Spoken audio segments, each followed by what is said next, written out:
በላው ያንተን የብብትህን ቆሻሻ ደብቀህ እኔን ለክርስቶስ መናገር አትችልም። ባለጌ አደ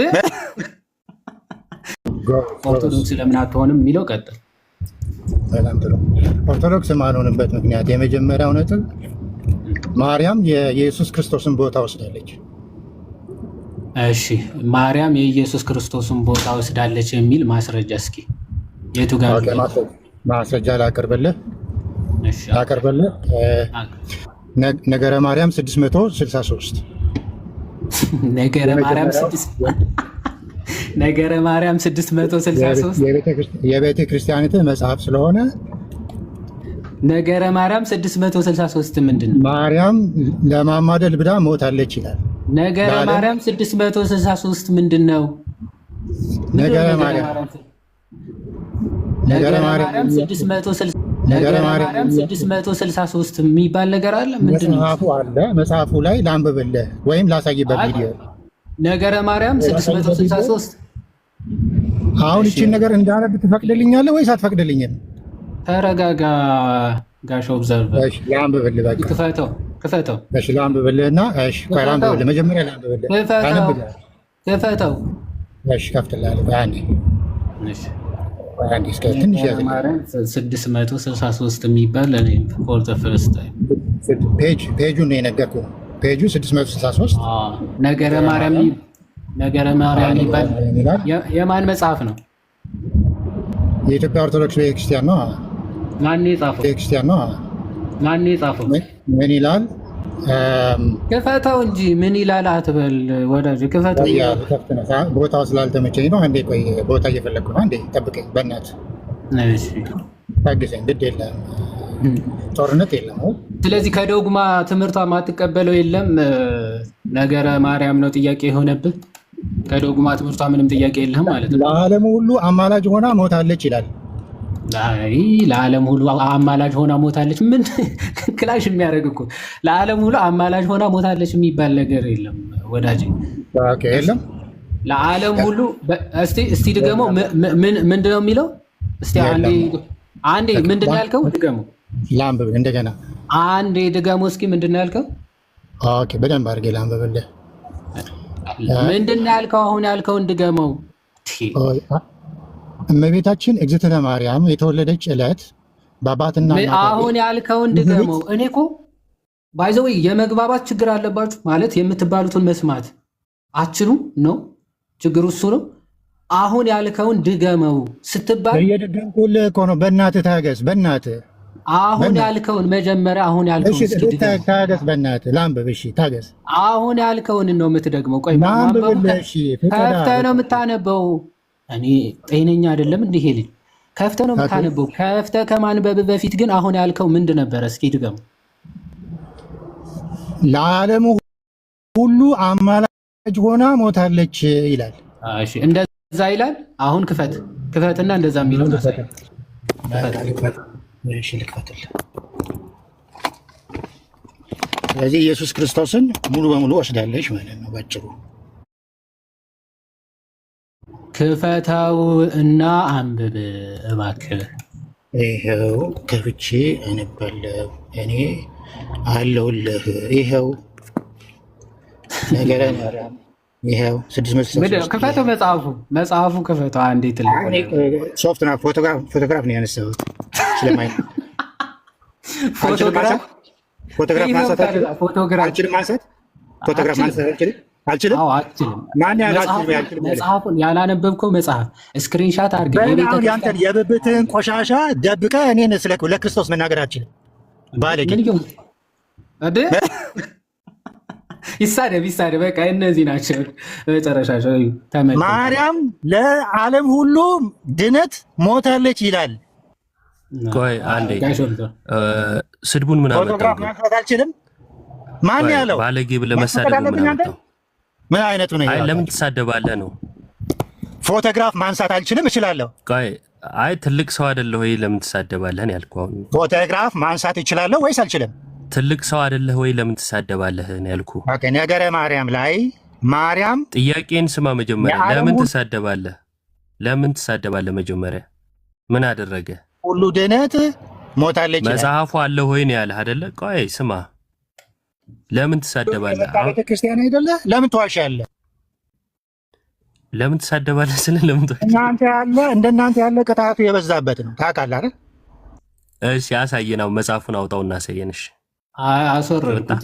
ይሄ ሲጀመር በቃ እንደዚህ ናቸው። ወረደብሽ ፓፓ። ምን ብዬ ነው አልኩኝ እኮ ደነገጥኩኝ እኮ።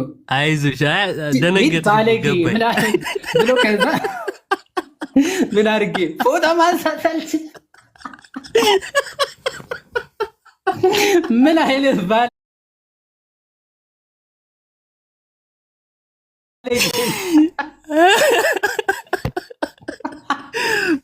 እኔ ራሱ እንዴት እንደደነገጥኩ ጌታ። ምን ብዬ ነው እኔ ቃላት ጠፋ እኮ ቃላት አጠረ ማለት ግራ ገባ።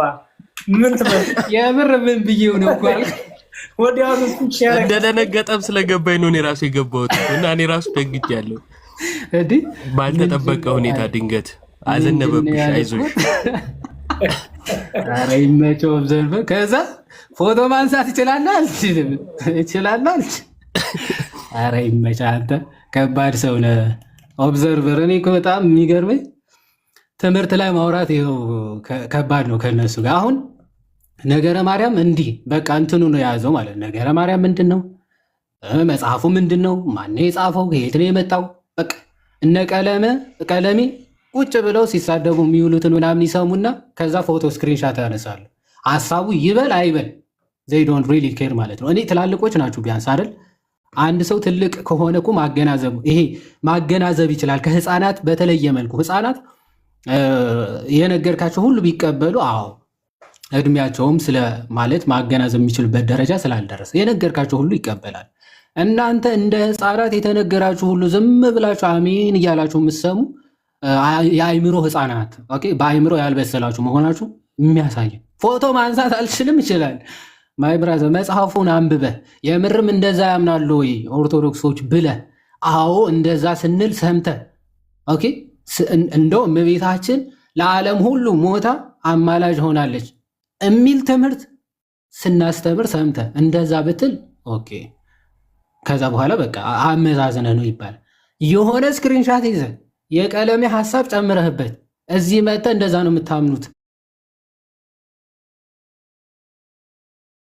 ስትል ልታፍር ነበር የሚገባ ማለት ነው። ልታፍር ደግሞ ጭራሽ ፎቶ ማንሳት አልችልም ይችላል። እኔኮ እሺ ከባድ ነው ይሄ እንትን በሉ የሀዲዬ ይዛ ነገር ለመጨመር ያክል እያጠቃሉና እንትን የተነሱት ላይ እዮባይ ችግር የለውም። አጠቃሉና የተነሱት ሀሳቦች ላይ በደንብ ሪፍሌክት አድርጎና ጨርሱ። ችግር የለውም። አንድ ነገር ለማለት ያህል ይሄ ጥያቄው ምንድን ነው ለምን ኦርቶዶክስ አትሆኑም የሚል ነው እና ማልሆንበት ምክንያት ብሎ አሁን መጨረሻ ላይ ያቀረበው ስለ ጥምቀቱ እንትን እንላለን። ያቀረበው ምንድን ነው ማርያም የኢየሱስን ቦታ ስለያዘች በኦርቶዶክስ ቤተክርስቲያን የሚል አስቀመጠ። ከዛን ውሸት ዋሸ ማለት ነው። አስቀድሞ የኢየሱስ ቦታ የሚያዘው በእንደዚህ ነው ያለው። በኋላ ቢኖር የምጠይቀው ማለት የመወያየቱ እንትኑ ቢኖረው የኢየሱስ ቦታ በዚህ ይሸፈናል የሚለው ራሱ ትምህርት ከየት ነው የመጣው ነው? የመጀመሪያ በዓለማችን ላይ ስለ ሰዎች የሞቱ ብዙ ሰዎች አሉ። ስለ ሰው መሞትን ብቻ ይዘን የኢየሱስ ቦታ መያዝ ነው የሚል ሎጂኩ ራሱ ልክ ስላልሆነ ማለት ነው። ለምሳሌ ወታደሮች ስለ ሰዎች አይሞቱ? ይሞታሉ። የኢትዮጵያ ወታደሮች እኮ የኢትዮጵያን ሕዝብ ለመጠበቅ ነው የሚሞቱት አይደለ? ይሄንን አይተን ዝም ብለን ቃላቶቹን እንትን ካለን ኢየሱስም ስለኛ ሞቷል፣ አንድ ወታደርም ስለኔ ሊሞት ይችላል፣ ስለዚህ ወታደሩ የኢየሱስን ቦታ ያዘ ልንል እንችላለን? አንችልማ። ይህን ቀጥታ ከነገረ ማርያም ጋር እያገናኘሁት ሳይሆን ሎጂኩ በራሱ ልክ አይደለም የሚለው እንድታውቁት ያክል ነው። ሎጂክ የሚያመጡትን ሎጂኮች አመክንዮአቸው በቃ ልክ አይደለም። የራሳቸውን አስተሳሰብ ብቻ ጭነው ይመጡና ከዛን ይሄው እናንተ እኮ አይነት ነገር ማለት ነው። ሲጀመር በመጽሐፍ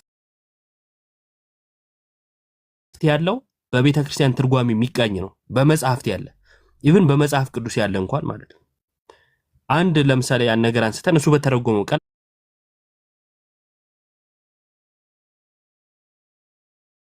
ቀላል ትርጉም ይዘን ከሄድን መጽሐፍ በራሱ ልክ አይደለም። ነገረ ማርያም ይዘመተ ምን ትረዳላችሁ ብትለን መረዳታችን እነግር ነበር። ነገረ ማርያማችንን ይዘመተ ግን የራስን መረዳት ስትጨምርበት ልክ አይሆንም። ያነሳው መጽሐፍም ቢሆን የክርስቶስን ማዳን ያጎላል እንጂ በአባቱ ቀኝ ያለን ጌታን ያሳየናል እንጂ ማርያም የኢየሱስን ቦታ ትወስዳለች ወይም ወስዳለች የሚል ምንም አይነት ትምህርት አይሰጥም ማለት ነው። ዶግማ ላይ ግን ማንሳት የሚችሉት ነገር እንደሌለ ማሳያም ጭምር ነው። ምክንያቱም እስኪ አንድ ነገር አንጣ ሲባል መጀመሪያ የጠቀሰው ከዶግማ አይደለም፣ ከሃይማኖት አይደለም፣ ከቃላት ከገለጻ ነው። ለምሳሌ ኢየሱስ የዓለም ብርሃን ነው፣ አሜን ብለን ተቀብለናል። ልክ ነው። ሐዋርያትም የዓለም ብርሃን ተብለዋል። ሐዋርያቱ የኢየሱስን ቦታ ያዙ ማለት ነው። ራሱ ነው ደግሞ ያላቸው በሉ ቦታዬን ያዙ ብሏቸው ነው አይደለም። እኔ ለዓለም የተሰቀልኩበት የሚል ጽሑፍ የለንም መጽሐፍ ቅዱስ ላይ አለን። ለዓለም ግን ተሰቅሎ የኢየሱስን ቦታ ይዞ ነው አይደለም። ዓለም ለኔ የተሰቀለበት እኔም ለዓለም የተሰቀልኩበት ሲል ለዓለም የተሰቀለ ኢየሱስን ቦታ መያዝ ነው ብለን ካልተረጎምን የኛን መጽሐፍ እንደዛ የምተረጎምበት ምንም ምክንያት የለም ማለት ነው ከጥላቻው ውጪ። ባይዘው ይሄ ሰውዬ አይ ቲንክ ስሙ ጠፍቶብኛል፣ በፊትም የነበረና ትልቅ ጥላቻ አለና ድምጹ ስታውቁታላችሁ ለቤተክርስቲያን ያለውን ጥላቻ በተቻለው መጠን ለመደበቅ ሞክሮ ነበር መጀመሪያ ላይ ሲያወራ የነበረው፣ ግን ድምጹ ውስጥ ያስታውቃል። ይሄ ልክ አይደለም። ጥምቀት ላይ ያነሳናቸው ነጥቦች ነበሩ። ከዚህ አንፃር በነገራችን ላይ እኛ ለምን ኦርቶዶክስ አትሆኑም የሚለውን ስናነሳ ከሃይማኖት አንፃር ነበር ያነሳነው ማየት ከተቻለ ማለት ነው። ፓስተሩም ከአኬ ጋር ሲወያይ ጥምቀት ላይ ግልጽ መጽሐፉን አልቀበልም የሚመስል ክህደት ነበረ። ስለ ትህትናቸው እናመሰግናቸዋለን። ከዛ በኋላም የመጡት ግልጽ መጽሐፉ ላይ የተቀመጠውን አንቀበልም። ጥሩ ውይይት ነበረ፣ ጥሩ ተወያዮች ነበሩ። ትህትናቸው ቆንጆ ነው፣ በቃ መደማመጣቸው ከዚህኛው ውጭ ያሉት ማለት ነው። ስለሱ እያመሰገንን ግን በመጽሐፍ ቅዱስ የተጻፈውን ሃይማኖት የሆነውን በተለይ ሚስጥራት ላይ ያለው ትምህርት በግልጽ ነው የሚክዱት፣ በግልጽ ማለት ነው። ኢየሱስ ያስተማረውን ትምህርት ክዶ የኢየሱስ ነኝ ማለት ይቻላል? አይቻልም፣ አይቻልም። በኢየሱስ ትምህርት ኢየሱሳውያን ነው የምንሆነው። የኢየሱስን ትምህርት ባለመቀበል አጋንንታውያን ከመሆን ውጪ ኢየሱሳውያን መሆን አይቻልም። አንደኛ ቆሮንቶስ ላይ ተከፋፍለው ባገኛቸው ጊዜ የነገራቸው ነገር ነበር አይደለ? ጳውሎስ በማን ስም ተጠመቃችሁ ይላቸዋል። በእኔ ስም አልተጠመቃችሁም። ያን ነጥብ የሚያነሳላቸው ለምንድን ነው? ክርስቶሳውያን ነው የምትሆኑት በጥምቀት እና እኔ አጵሎስ ነኝ እኔ ኬፋ ነኝ ብላችሁ ልትከፋፈሉ አይገባም። በጳውሎስ ስም ተጠመቃችሁ ወይ? በኬፋ ስም ተጠመቃችሁ ወይ? አልተጠመቁም። በማን ስም ነው? በኢየሱስ። ስለዚህ የኢየሱስ ናችሁ ነው እያላቸው ያለው። ስለዚህ ጥምቀት የኢየሱስ ያደርግሃልና ኢየሱሳዊ ነው የምትሆነው ማለት ነው። ዜግነታችን ክርስቶሳዊነት ነው። ጥምቀት በራሱ የክርስቶስ ነው የሚያደርገን። ለዛ ነው ማቴዎስ 28 ላይ በአብ በወልድ በመንፈስ ቅዱስ ስም እያጠመቃችሁ ደቀ መዛሙርት ያድርጓቸው አይደል ያለው።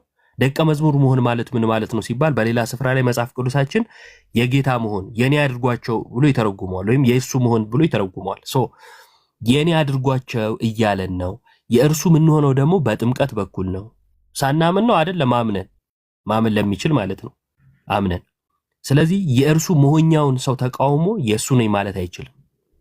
አያችሁ፣ ክርስቶስን መልበሻውን ይቃወምና ግን የክርስቶስ ነኝ ይላል። ይሄ ልክ አይደለም። ኦርቶዶክስ ያልሆናችሁት ይህን በመካዳችሁ ነው መደምደሚያው። ሃይማኖትን በመካዳችሁ ነው። እና ጥያቄዎቹንም ስናነሳላችሁ ያንን እንዳልተቀበላችሁ ታሳይተን ኦርቶዶክስ ያልሆናችሁት በዚህ ምክንያት ነው የሚለውንም እንድትረዱት ነው። መጨረሻ ላይ ያነሳነው ቅድም አስብበታለሁ ብሎ ሄደው ልጅ እንግዲህ ሌላ ቀንም በሰፊው ከዚህ በፊትም ብዙ ጊዜ አውርተንበት እናውቃለን። በሰፊው ደግሞ ወይ እናወራበታለን። ሐዋርያዊ ቅብብሎሽ ወይም አፖስቶሊክ ሰክሴሽን መሰረታዊ ጉዳይ ነው፣ መሰረታዊ ጉዳይ እና እሱን መመለስ የሚችል ሰው ካለ በጣም እንትን ነው የሚሆነውና ካላችሁ ሌላ ቀንም አትጥፉብን።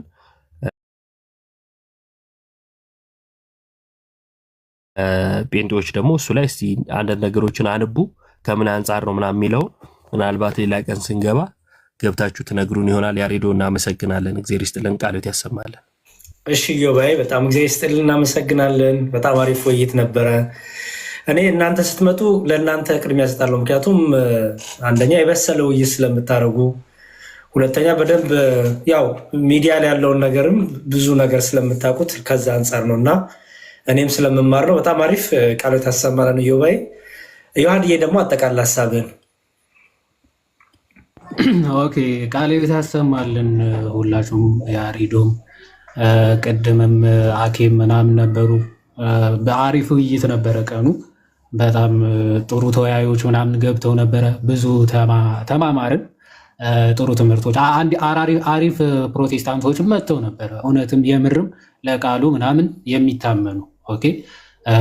ግን ደፍረው ደግሞ የራሳቸው የሆኑ ሰዎችን ለመንካት ፈቃደኛ ያልሆኑ እንደዛ አለ ሊኖር ይችላል። ግን ዞሮ ዞሮ ለቃል መታመን ከተጀመረ መጨረሻቸው ማረፊያቸው ኦፍኮርስ የጌታ ቤተክርስቲያን ነው የሚሆነው። ለመጽሐፍ ቅዱስና ለክርስቶስ መታመን የጀመረ ፕሮቴስታንት ማረፊያው እረፍት የሆነችው የጌታ ቤተክርስቲያን ውስጥ ነው የሚሆነው ማለት ነው። ብዙ ሰዎች ተመልክታችኋል፣ ብዙ ሰዎች አይታችኋል። ከኛ ጋር ሲከራከሩ ብዙ ሰዎች ነበሩ። ከዛ መጨረሻቸው ግን ፕሮቴስታንት ውስጥ ከጩኸትና ጌታን ከመቃወም ውጭ ህይወት እንደሌለ ሲገባቸው መጨረሻቸው የት እንደሆነ አይታችኋል። እና በህይወታቸው ሁሉ ሲመሰክሩላ የሚኖሯት ቤተክርስቲያን ውስጥ ገብተው ትመለከታላችሁ። ስለዚህ የእናንተ መጨረሻ እንደዛ እንዲሆን ነው ዋናው ፍላጎታችን ማለት ነው። ለእግዚአብሔር ቃል ታምናችሁ መጽሐፍ ቅዱስን ተቀብላችሁ የጌታ ቤተክርስቲያንን እንድታውቁ ማለት ነው። አሁን ከገባው ወንድማችን ውጭ ማለት ነው። እንግዲህ ጠፍቶ ሲመጣ እንኳን ትንሽ ለውጥ ካደረገ ብለን ነበር። አልተለወጠም። መጀመሪያ እነሱ ያሉበትን እንድታሳዩቸው አይፈልጉም። ኦኬ ከተነካኩ ወይም ደግሞ ከነካካቸዋቸው ብሶት አለባቸው። ያውቁታል። እነሱ እውነት ውስጥ እንደሌሉ ራሳቸው ስለሚያውቁት ከብሶታቸው ከጨዋታቸው ነው የምትረዱት ማለት ነው። ኦኬ አሁን የሄድንበት አካሄድ ሄደን ቁስሉ ጋር ደረስን። ኦኬ ቁስሉ ምንድነው? ከ15 17 ወደዛ ማለፍ ይችላል ፕሮቴስታንት አይችልም። በቃ ትልቁ ቁስላቸው ከዛ ማለፍ እንደማይችሉ ክርስቶስ ጋር ሊደርሱ እንደማይችሉ ይገባቸዋል። ታዲያ ምን ላይ ነው መሰረት? የነሱ መሰረታቸው ምንድን ነው? ቤተክርስቲያንን መሳደብ። ኦኬ በቤተክርስቲያን ላይ አፍህን ማላከክ ምናምን፣ በቃ በዚህ ነው የሚስማሙት አንድ የሚሆኑት ማለት ነው። አይ ትምህርት ላይ እስቲ ቤተክርስቲያናቸው ከዚህ በፊት የነበረችበትን አሳዩ ከተባሉ ማይ ብራዘር የሉም። በቃ ከዛ በኋላ ማለት አሁን ስለተነሳው ሀሳብ ቅድም ብሎታል ጆባ። በቤተክርስቲያን መሰረተ እምነት ማንም ፕሮቴስታንት ክርስቲያን ፊት ቆሞ መነጋገር አይችልም። በቃ ጥያቄ ያላቸው እስቲ ኦርቶዶክስ ለምን አትሆኑም? ኦርቶዶክስ መሆኛ ትምህርቶች አሉ አይደል? መሰረተ ትምህርቶች። እነዛ መሰረተ ትምህርቶች ላይ ማንም ጥያቄ ሊያነሳ አይችልም። ያው ገቡ፣ ጥምቀት አነሱ። በጥምቀት በቃ መቆም አችልማ። ከክርስቶስ ጋር ነው የምትጋጨው ቀጥታ ጥምቀትን ከተቃወምክ ማለት። ቅዱስ ቁርባን በቃ ከክርስቶስ ጋር ቀጥታ የምትጋጨው። ክርስቶስ ራሱ እኔ በጣም ደስ የሚለኝ በሁለቱም ቅዱሳት ሚስጢራት በኩል ማለት ነው ክርስቶስ ወደዚህም ወደዚያ የማያስብል ትምህርት፣ እንደውም ይሄንን ያልተቀበሉ ሰዎችን ሂዱ ከእኔ ሲላቸው በግልጽ መጽሐፍ ቅዱስ ላይ ስለተቀመጠ ማለት አይደለ? አይሁዳውያን ስለ ቅዱስ ቁርባን ክርስቶስ በሚያስተምርበት ሰዓት ማለት ነው ስጋዬን ካልበላችሁ ደሜን ካልጠጣችሁ ሕይወት የላችሁም ሲላቸው ይሄማ እንዴት ሊሆን ይችላል አሉ። በቃ አብዛኞቹ ደቀ መዛሙርት ወደ ኋላ ሸሹ ይላል። ክርስቶስ ኧረ ቆዩ ምሳሌ ነው መታሰቢያ ብቻ ነው አላላቸውም። ኦኬ ወደ ሐዋርያቶቹ ዞርና እናንተስ መሄድ ትፈልጋላችሁ ወይ ነው የሚላቸው። አለቀ። ስለዚህ በእነዚህ ትምህርቶች እኛ ፊት መቆም እንደማይችሉ ክርስቲያኖች ፊት መቆም እንደማይችሉ ስለሚገባቸው ያነሳው ክፍል ምንድነው? የሆነ መጽሐፍ ድንግል ማርያም ለዓለም ሁሉ ሞታለች ይላል። ይሄ በጣም ትልቅ ውሸት ነው። የክርስቶስን ስፍራ ተክታ ማለት ነው። አይደለሁኝም ግን እጅግ በጣም ነው የምወዳችሁ። ስለ እውነት እጅግ በጣም እኔ ልክ እንደ ይሄንን ነገር አንድ ጊዜ ተናገር የለፍ እነዚህ ልጆች ብታገና ይተካ ማንም ፍጥረት የለም። ይሄ የቤተ ክርስቲያናችን ትምህርት ነው። አንድ ቪዲዮ የመጨረሻ ያሳያል።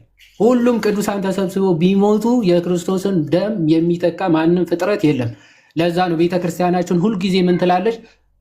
እንዴ በመሰቀል ደረጃማ ብዙ ፍጥረታት እኮ ከክርስቶስ ብዙ ንጹሐን እኮ በግፍ ተሰቅለዋል መስቀል ላይ አለ።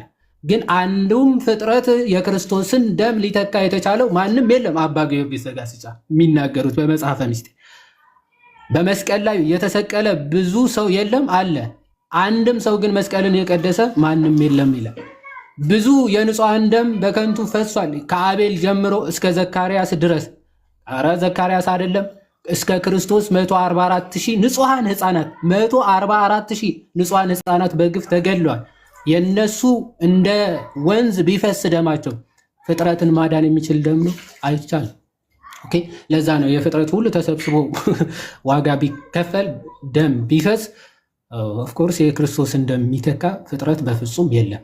የሚተካ ቢኖር ኖሮም አምላክ ሰው መሆንም ባላስፈልገው ነበር። የቤተ ክርስቲያናችን መጠሪያዋ ራሱ ተዋህዶም ባልሆነ ነበር አይደል?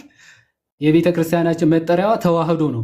አምላክ ሰው ሆነ ወይም ደግሞ የስግው ቃል መጠሪያ ማለት ነው። ስሟ ራሱ ተዋህዶ ባልሆነም ነበረ። ስለዚህ ያንን ስለምናቅ ነው ኦኬ ያለ ክርስቶስ ዓለም ሊድን አይችልም የሚለው ትምህርታችን የታመነ ትምህርት ነው። ድንግል ማርያም ግን የዓለም ቤዛ ነች። ትክክል። ይሄም የማይካድ ትምህርታችን ነው። ይሄን ያመጣ ነው እኛ አይደለንም። በነገራችን ላይ በቃ የአባቶች የመጽሐፍ ቅዱስ ትምህርት ነው። የዓለም ቤዛ የሚለውን ማለት የክርስቶስ በክርስቶስ ምትክ ማለት አይደለም። የዓለም ቤዛ ስለተባለ ክርስቶስን የሚተካ ማለት አይደለም። የዓለም ቤዛ ትባላለች። ትክክል። የማን የሔዋንን በደል የካሰች ብቸኛ ፍጥረት ስለሆነች እመቤታችን ብቸኛ የሔዋንን በደል የካሰች ማነች? እመቤታችን ብቻ ነች። ይሄ እነ ቅዱስ ሄራኔስ እነ ቅዱስ ጀስቲን ማርቲር፣ ሄራኔስ ማለት የፖሊካርፕ ደቀ መዝሙር፣ ፖሊካርፕ የቅዱስ ዮሐንስ ደቀ መዝሙር አለ። የእሱ ተማሪ ድንግል ማርያም የማን ምትክ ነች ይላል? የሔዋን ምትኳ ነች። ጀስቲን ማርቲርም ሁለቱንም ያነጻጽራል፣ ሔዋንና ድንግል ማርያምን ማለት ነው። የሔዋን አለመታዘዝ በድንግል ማርያም መታዘዝ ተካሰ ብለው አባቶች በሚገባ ያስተምራሉ ማለት ነው፣ ያስተምራሉ። ምናልባት ግን ይሄ ስለ እመቤታችን የተነሳ አንድ አባት የተናገሩት አንድ ቪዲዮ ላሳይና ያሬደው ከዛ አንተ ጠቅልለው እንጨርሳለን። የእመቤታችን አማላጅነት የክርስቶስን ቤዛነት አይተካም። የክርስቶስን ቤዛነት የሚተካ ነገር ምንም የለም። የቤተክርስቲያን መልሷ ይሄ ነው። የእመቤታችን አማላጅነት የክርስቶስን ቤዛነት ይተካል ብለን የምናምን ከሆነ እኮ ክርስቶስ ሳይሰቀል ድነናል ብለን የምናምንን ማለት ነው። ገና ክርስቶስ ሳይመጣ እሷ ስለምታማልድ በቃ አማልዳ ዓለምን ታድነው ነበር። የእመቤታችን አማላጅነት አይደለም የቅዱሳን መላእክት አማላጅነት ቢሆን የቅዱሳን ሁሉ አማላጅነታቸው የእመቤታችንንም ጨምሮ የፍጡራን ሁሉ ተጋድሎ ተደምሮ አንዱን ነጥብ እንኳን ሊይዝ አይችልም። ክርስቶስ የተጸነሳትን መጸነ ይሄን አገላለጽ በደንብ እኔ በጣም ደስ የሚለኝ ያው የሁሉንም ቅዱሳን መላእክት የቅዱሳን ሰዎች በድምሩ የእመቤታችንን ምልጃ ተደምሮ የክርስቶስ አንዷን ነጥብ የከፈላትን ዋጋ አይሆን ኦኬ መሆን አይችልም። ክርስቶስ የተገረፈውን መገረፍ ሊሆን አይችልም። እንዲህ ተብሎም ሊነጻጸርም ሊወዳደርም አይችልም። እንደው ማወዳደሩም በእውነት ድፍረት ነው። በቃ ማወዳደር ራሱ ነውር ነው። እናንተ የምታመልኩት አካል እንደ ፍጡር እንደ ራሳችሁ አድርጋችሁ ስለምትቆጥሩት ከማንም ጋር እየተነሳችሁ ማነጻጸር ለምዳችሁታል። እኛ ግን ስለ እመቤታችን እና ስለ ቅዱሳን ስንናገር ፈጽሞ ከክርስቶስ ጋር አነጻጽረን አንነጋገርም በጭራሽ። እንዴት ነው ከክርስቶስ ጋር ራሱ የሚነጻጸሩት ቅዱሳን? አናነጻጽርም። ቅድም እንዳለው ኢዮባ የዓለም ብርሃን ተብሏል፣ የዓለም ብርሃን ተብለዋል ቅዱሳን፣ ክርስቶስም ተብሏል። አሁን ሁለቱም የዓለም ብርሃን ነው የምናነጻጽረው፣ የክርስቶስና የቅዱሳን አናነጻጽርም በጭራሽ። እንደዚህ አይነት ማነጻጸር ራሱ ክርስቲያን እስከሆንን ድረስ አንገባ፣ ፍጥሩን ከፈጣሪ ጋር አናነጻጽርም በጭራሽ ለማለት ነው። እግዚአብሔር ይስጥልኝ አርዴ። እሺ ዮሐንዬ በጣም እግዚአብሔር ይስጥልን፣ ቃል ታሰማልን፣ ስላስተማራችሁን እናንተንም ጸጋችሁን ያብዛልን። ኦኬ ኦብዘርቨር አለ ገመቹ ነው አይገስ ገምጣሮ ነው ሶል ከሁለት አንዳቸው የተቀበልና እንግዲህ አውራ። እሺ ማን ነው? እሺ ቀጥል። ሰላም እንዴት አለ? ሰላም እንዴት ናችሁ? ግርማቸው ነኝ። ቀድሞ ከሁለታችሁ እኔ ነኝ። እሺ ቀጥል። እሺ እሺ ግርማቸው እንዴት አለ? ሰላም ወንድሜ፣ እንዴት ነህ? እግዚአብሔር ይመስገን። ከየት ቤተ እምነት ነህ? ግን ከዛ በፊት ይቅርታ የምጠይቃችሁ እኔ አማርኛም ሁለተኛ ቋንቋዬ ስለሆነ እርሶ ምናምን እያልኩ ማውራት ስለማልችል አሁኑኑ ይቅርታ አድርጉልኝ ሁላችሁ። አይ ሲጀመር እኔ አንተ ነኝ እርሱ አይደለም። ይቅርታ ያስብል። አይ ለሁላችሁ ችግር የለውም። እዚህ ጋር ሁሉም ወጣት ነው እና ችግር የለውም። አንተ ብለህ ማውራት ትችላለህ። ከየት ቤተ እምነት ነኝ አልከኝ? ሙሉ ወንጌል ነኝ። ሙሉ ወንጌል። እሺ ርዕሱ እንደምትመለከተው ለምንድን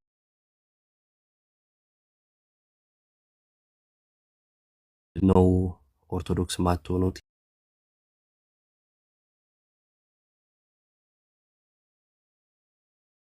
የሚል ርዕስ ነውና መጽሐፍ ያለ ጌታ ኢየሱስ ክርስቶስ ቤተክርስቲያንን መሰረታት። ከዛን ሐዋርያቱን ወንጌልን እንዲሰብኩ ለፍጥረት ሁሉ ወንጌልን ስበኩ ብሎ ላካቸው። እነሱም ወንጌልን እያስተማሩ ባስተማሩበት ክርስቲያኖችን ባጠመቁበት ቦታ ለታመኑ ሰዎች እምነትን እየሰጡ እረኛ እየሾሙ ይሄዱ ነበር። ይሄ ደግሞ እስከ ጌታ ምጽአት ድረስ ይጠብቃል አይደለ? ወይንም በዚሁ መልኩ ይቀጥላል። ቤተ ክርስቲያን ሳትጠፋ ሳትቋረጥ ትቀጥላለች ማለት ነው። አሁን ይህን ያነሳው ለምንድን ነው?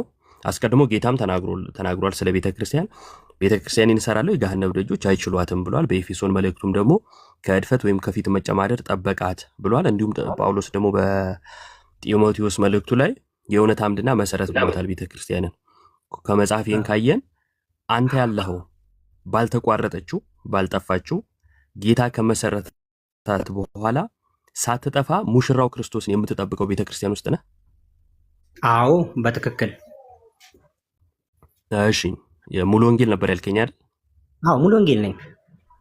ሙሉ ወንጌል መቼ ነው የተመሰረተችው? በኢትዮጵያ በ19 ብቻ ውስጥ ነው። 53 ወይ 52 ዓመት ነው አሁን ከተመሰረተች። 53 ምናምን 60 እንበለው 60 ዓመቷን እንበለውና ችግር የለውም። ቤተ ክርስቲያን የተመሰረተችው የዛሬ 60 ዓመት ነው አይደለም? መቼ ነው? ቤተ ክርስቲያን እንግዲህ የመሰረታት ክርስቶስ ነው። ቤተ ክርስቲያኔን በአንተ ላይ እመሰርታለሁ የገሃነም ደጆችም አይችሏትም። ጴጥሮስን ያለው ጌታ ኢየሱስ ክርስቶስ ነው። ማለት የዛሬ ስንት ዓመት ማለት ነው በኢትዮጵያ አቆጣጠር ብናየው? በኢትዮጵያ ቢያንስ ወደ 2000 እንበል። የዛሬ 2000 ዓመት። እሺ 2010 ምናምን ዓመት እንበለውና በዛሬ 60 ዓመት እና በዛሬ 2010 ምናምን ዓመት መካከል ልዩነት አለ የለም? አለ። ታዲያ እንዴት ነው የዛሬ 2000 ምናምን ዓመት የተመሰረተች ቤተክርስቲያን አትጠፋም ተባብለን የእውነት አምድና መሰረት ናት ተባብለን ስናበቃ አንተ ግን የዛሬ 60 ዓመት የተመሰረተች ቤተክርስቲያን ውስጥ ሆነ ያቺ ክርስቶስ የመሰረታት ቤተክርስቲያን ውስጥ ነኝ ማለት የቻልከው በምን መስፈርት ነው? ኢዮባ ይሄም ጥሩ ጥያቄ ነው። ነገር ግን እኔ መናገር የፈለግኩትና ቀደም ጥያቄው ኦርቶዶክስ ለምን አትሆኑም የሚል ነው እላው ላይ ተጽፎ ያለውና አንድምታም ወደዛው ነው። አሁን ወንድም ዮሐድ ካነሳቸው እነዚህ ሁለት ጥያቄዎች ላይ ስለ ጥምቀትና ስለ ጌታ እራት ነው ለማውራት ይፈለግኩኝ። ይሄኛውንም ላነሳልህ እችላለሁ፣ ግን በደንብ ላወራ የምፈልገው እዛኛው ላይ ነው። እሺ ይሄኛውን ላነሳልህ እችላለሁ ስላልከኝ አንተው ስለፈቀድክ አንሳልኝና ከዛ ወደዛኛው እንሄዳለን። ምንም ችግር የለም። በደንብ እንትን ስላላልኩበት እስከዛ ለዘገያየበትና በሐሳብ ሁለቱ ላይ ላንሳልህ። ቅድም ወንድም አክሊሉ እንትን ካላቸው መካከል ማለት ነው። እሺ ያው እዚህ ያነሳሁት ነገር ላይ ለሰው አንድ ነገር ልበልና ወደ አንተ ወዳልካቸው ርዕሶች እንመለሳለን። እሺ ጌታ ኢየሱስ ክርስቶስ አንተም በደንብ ስማ፣ ስታጠና አብረን እንድታጠናው ጭምር ማለት ነው። ቤተክርስቲያንን ሰራ። ያሬዶ ጽሁፉን ከፍ ወይ ዝቅ አድርገው፣ ፊትን ሸፈነው። አዎ እንደዚህ ይሻላል። እያየን ነው እያየን አይደለም። ተወዛገብኩብህ እኮ። ቤተክርስቲያንን ሰራ። አዮባ በጣም ቆይቷል ከተበላሸ ሰው ዝም ብዬ ነው እኔ አሁን እንዴት እንደሚታይ ላሳያችሁ። እኔ ጋር ቆየ ኔትወርክ ነው ማለት ነው። ዊርድ ከሆነ ይሁን እንደዚህ ነው ያለሁት። ያው ጭንቅላቴ እዚህ ጋር ይኸው። እስኪ ካሜራውን አጥፋውና መልሰህ ክፈተው። ኦኬ ችግር የለውም ግን እናንተን ባዘር ካላረጋችሁ ለእኛማ ቁልጭ ብለህ ነው የምትታየው። በቃ ቀጥሉ እዮባይ ችግር የለውም። እሺ ታብታብ እያደረጋችሁ ጋይስ ቢያንስ 1 ሚሊዮን እናስገባው። ቤተክርስቲያንን ክርስቶስ ሰራት። ከዛን ሐዋርያቱ ለፍጥረት ሁሉ ወንጌል እንዲሰብኩ ላካቸው። ማቴዎስ 28 ማርቆስ 16 የምንመለከተው ከትንሣኤው በኋላ ተልእኮ ሰጥቶ ሲሸኛቸው እንመለከታለን። እነርሱም ደግሞ ወንጌልን ለፍጥረት ሁሉ እየሰበኩ በተለያየ ቋንቋ ከዛን ያመኑትን እያጠመቁ የቤተ ክርስቲያን ሽማግሌዎችን እየሾሙ ጳውሎስ እንደውም በአንድ ስፍራ ላይ አንተም ከኛ የተቀበልከው ለታመኑ ሰዎች ስጥ ይለዋል አይደል ጢሞቴዎስን። በዚህ መልኩ ቅብብሎሹ ቀጥሏል ማለት ነው። ከዚህ ውጪ ካለ እርሱ ከበረቱ ውጪ የሆነ ስብስብ ነው ማለት ነው። ምክንያቱም አንዲት ቤተክርስቲያን ነች ያለችው። አንዲቷ ቤተክርስቲያን ውስጥ አንድ የሆነ ትምህርት አለ፣ አንድ መንፈስ አለ። ሐዋርያዊ ቅብብሎሹን ጠብቆ የሚሄድ ክርስትና እንጂ ድንገት የሚመጣ በፍጹም የለንም ማለት ነው። ይሄ ከጌታ ቃል አንጻር ነው። ቤተክርስቲያንን ሰራለው የገሃነም ልጆች አይችሏትም ማለት እስከ ዓለም ፍጻሜ ቤተክርስቲያን አለች። እኔ ሁልጊዜ ከእናንተ ጋር ነኝ ብሏል። ጌታ ያለባት ቤተክርስቲያን አትጠፋም። ድንገት የሚመጣ ካለ እርሱ በበር ያልገባ ምንድን ነው የሚለው ወንበዴ ነው አይደል? እንደዛ ነው ማለት ነው። ስታጠኑ ሐዋርያዊ ቅብብሎች መሰረታዊ ጉዳይ ነው፣ በአባቶች ትምህርትም የታመነ ነው ማለት ነው። እሺ ያነሳኸው ነጥብ ላይ እንመለስና የትኛው ላይ ነው ማውራት የፈለግከው? ሁለቱም ላይ ስለ ጥምቀትም ስለ ጌታ እራትም ወይም ደግሞ ቁርባን የተባለው። እሺ ከጥምቀቱን ጀምርና አንተው ነው የመረጥከው። ጥምቀት አያድንም ብለህ ነው የምታምነው? አዎ እኔ ያው ሙሉ ወንጌል ነኝ ብያለሁ። ከቤተ ክርስቲያኔ ከእምነት መግለጫ አንዱ ጥምቀት አያድንም ይላል። መጽሐፍ ቅዱስንም በዛ መልኩ ነው። የማ መግለጫ? የቤተ ክርስቲያን እኔ ያለሁባት ቤተ ክርስቲያን የእምነት መግለጫዋም ጥምቀት አያድንም ነው የሚለው። መጽሐፍ ቅዱስንም የተረዳንበትና የተረጎምንበት ወይም ደግሞ የተተረጎመበት መንገድ በእኛ ቤተ እምነት ጥምቀት እንደማያድን ነው። ላስታውስህና ለማስታወስ ብቻ መመለስ ግዴታ አይደለም፣ አልጠይቅህም። እሺ የዛሬ 60 ዓመትን የተመሰረተችው ቤተክርስቲያን የዛሬ 2000 ምናምን ዓመት ነበረች። ከዛም በኋላ ሐዋርያቱ ካስተማሩ በኋላ የሾሟቸው አሉ አይደለ? ከነሱ እግር ስር ቁጭ ብለው የተማሩ ሐዋርያነ አበው አሉ፣ መጽሐፍ ቅዱስንም ያስተላለፉልን ጭምር ማለት ነው። ከነርሱ ውስጥ አንድም መጽሐፍ ቅዱስን በኋላ ስለምናወራበት ብዬ ነው። ከዛ በኋላ ከሐዋርያት በኋላ የተነሱ ሐዋርያነ አበው ማለት ነው። ሐዋርያት እግር ስር ቁጭ ብለው የተማሩ ከነሱም በኋላ የተተኩ አንድም ለሺህ ምናምን ዓመት ጥምቀት አያድንም ብሎ ያመነ የለም። የዛሬ 60 ዓመት የተመሰረተችው ያንተ ቤተ እምነት ከየት አምጥታ ነው ጥምቀት አያድንም ያለችው? ይህን እንድታስበው ነው። ወደ ጥቅስ መግባት እንችላለን። የትኛው ጥቅስ ነው ጥምቀት አያድንም የሚለው? ቅድም በተነሳው በማርቆስ ምዕራፍ 16 ላይ መነጋገር እንችላለን። ማለት ያው እኔም የምፈልገው ነገር ምንድነው፣ አንተም አትዝለልብኝ እኔም አልዘልብህም። መጽሐፍ ቅዱሱን አውዱን ጠብቀን ኮንቴክስቱን ጠብቀን እናወራበታለን። በማርቆስ ምዕራፍ 16 ከቁጥር 16 ጀምሮ ያለው ክፍል ላይ እንነጋገራለን። ምን ይላል? ላንብብል። መጽሐፍ ቅዱስ እጄ ላይ ያለ አነበው። ያመነ የተጠመቀም። እሺ ምን ማለት ነው? ስለዚህ እኔ እንደ ራሴና እንደ ቤተ እምነቴ እንዳስተማረችኝ ነው የማወራው። መጽሐፍ ቅዱስም የሚለው ቁጥር 16 ላይ ያመነ የተጠመቀም ይድናል፣ ያላመነ ግን ይፈረድበታል ነው። ስለዚህ ጥምቀት በእኔ እምነትና በቤተ እምነቴ አቋም ጥምቀት ስርዓት ብቻ ነው። ጥምቀት ሊያድን አይችልም። መጽሐፍ ቅዱስም የተጠመቀ ያመነ ግርማቸው አንዴ ጥቅሷ ላይ እናውራና ስርዓት ብቻ ነው ይላል ጥቅሱ። የወለ ጥቅሱ የሚለው አንተ ቀይ ካደረግከው ያመነ የተጠመቀም ይድናል፣ ያላመነ ግን ይፈረድበታል ይላል። ያልተጠመቀ ይፈረድበታል ይላል? አይልም። ያልተጠመቀ ይፈረድበታል አይልም። ማለትም አይጠበቅበትም። ለምን ማለት እንደማይጠበቅበት ነግርሃለሁ። አስቀድሞ ግን እያወራን የነበረው ምንድን ነው? ጥምቀት ያድናል አያድንም ነውና ለድህነት ምንና ምንድን ነው የተባሉት? ስለ ፍርድ እናወራለን። አስቀድሞ ድህነቷን እንጨርስና ያው ፍርድም ከታች አይደለ ያለው ስለ ድህነቷ እናወራና ለመዳን ወይም ድህነት እንዲመጣ ምንና ምን ያስፈልጋሉ ነው የሚለው። እምነት ነው የሚያስፈልገው ለመዳን ነው ይላል መጽሐፉ ነው። አንተ ነው መጽሐፉ ነው የሚለው። በመጽሐፉ ነው የምናወራው። እሺ ላንበዋ እንደ እኔ ያመነ ይድናል፣ ከዛ ይጠመቃል፣ ያላመነ ግን ይፈረድበታል ይላል አይልም? ያመነ የተጠመቀ ይላል። ምትላለች ያዝች ጋር ይላል ትታያለች። ምትለዋ እናን ነው የምትወክለው። በግሪኩ ካይ የሚል ቃል አለ፣ በእንግሊዘኛው ኤንድ የሚል አለ። ምትለው የአማርኛዋ እናን ትወክላለች።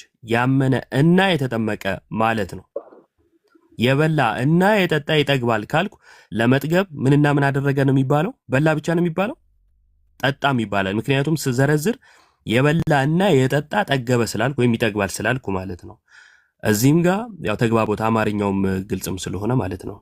ያመነ እና የተጠመቀ ይድናል ነው የሚለው። 4 ነጥብ። ያመነ ይድናል ሳይሆን የሚለው ያመነና የተጠመቀ ይድናል ነው የሚለው። አንተ ግን ቆርጠ ጥምቀትን ተውካትና ያመነ ይድናል ከዛ ይጠመቃል አልክ። ይሄ በቀጥታ ከክርስቶስ ትምህርት ጋር መጋጨት ነው አይደለ?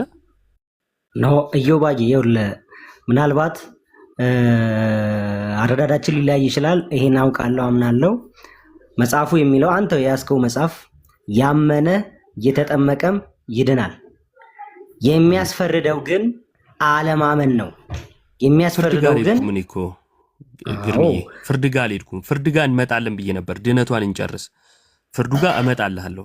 በደንብ በጥሩ ምሳሌ አስረዳለሁ። እንትን የሚል ከሆነ መጀመሪያ ድህነቷ ጋር እንጨርስ። ለመዳን ምንና ምንድን ነው የተጠቀሰው? እንደ መጽሐፉ አንብበ እንዳንተ ቴንኪው። ለመዳን ምንና ምን? ያመነ የተጠመቀ እንደዛ ብለህ ታምናለህ?